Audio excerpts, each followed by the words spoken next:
ஹெச்ஆரில் கம்பெனிஸில் ஒர்க் பண்ணுறப்போ, ஹெச்ஆரில் மட்டும் இல்லை, கம்பெனியில் உள்ள டிஃப்ரெண்ட் டிபார்ட்மெண்ட்ஸில் ஒரு எம்ப்ளாயி நல்ல ரொம்ப லாயலாக வேலை செய்கிறாரு.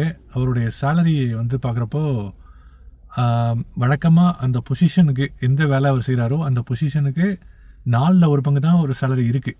என்ன காரணம்னா, அவர் கம்மியான எக்ஸ்பீரியன்ஸில் ஜாயின் பண்ணுறாரு. அதுக்கப்புறம் பயங்கரமான திறமை அவர்கிட்ட இயற்கையாகவே இருக்குது. அதனால் நல்ல திறமையால் படிப்படியாக முன்னேறாமல் குயிக்காக, எப்போவுமே திறமைகள் அதிகமாக இருந்தால் அதுதான் அதனுடைய அழகு. நல்ல ஒரு முன்னேற்றம் வெகு அலாதியாக அதிவேகமாக இருக்கும்.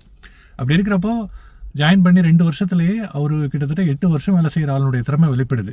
ஆனாலும் கம்பெனி வந்து டிபார்ட்மெண்ட்டு ஹெட்டு எல்லாருமே வந்து மேனேஜ்மெண்ட்டு அவருக்கு இன்க்ரிமெண்ட் கொடுக்க மாட்டேங்கிறாங்க. 4/1 பங்கு 5/1 பங்கு எடுத்தாங்கல்ல, அதில் ஏதோ பேருக்கு ஒரு சின்ன அமௌண்ட்டை கொடுத்துட்டு கண் துடைப்புக்காக அப்படின்னு எடுத்துடுறாங்க. அவர் லாயலாக வேலை செஞ்சுக்கிட்டே இருக்கார்.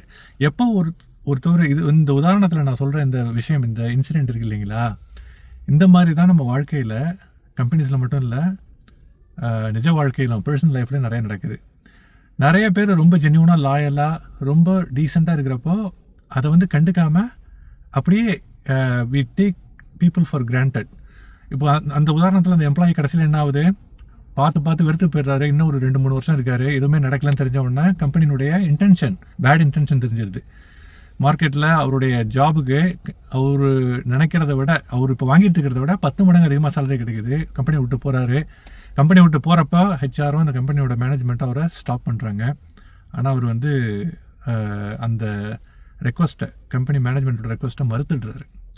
என்ன காரணம்னா, உங்களுக்கு வந்து வேல்யூவை வந்து நம்ம இருக்கிறப்ப உணராமல் எப்போ ஒரு முடிவு எடுத்து போடா அப்படின்னு சொல்லிட்டு போகிறோமோ அப்போ வந்து நம்ம ஸ்டாப் பண்ணுறதுல எந்த ஒரு அர்த்தமுமே இல்லை ஆக்சுவலாக, இல்லைங்களா?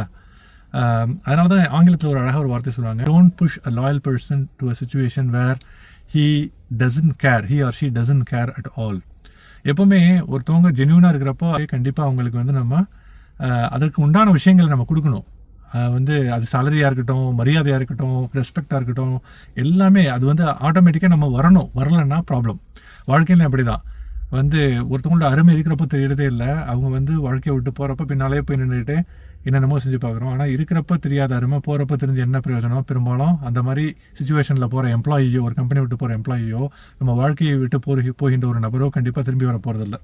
இருக்கின்ற ஒரு வேல்யூபிளான ஒரு ரிலேஷன்ஷிப்பையும் சரி, வேல்யூபிளான ஒரு நல்ல ரிசோர்ஸையும் சரி, எந்த விஷயமா இருந்தாலும் நல்ல விஷயங்களை நம்ம இருக்கிறப்பவே அதை கொண்டாடுவோம். அதற்கு உண்டான மரியாதை, டீசன்சியை கொடுப்போம். அதற்கான விஷயங்களை கொடுத்து, அந்த ரெஸ்பெக்டை கொடுத்து மென்மையாக அழகாக கையாளுவோம். கண்டிப்பாக வாழ்க்கை நம் கையில் தாங்க. Thank you guys for watching. Have a fantastic evening ahead.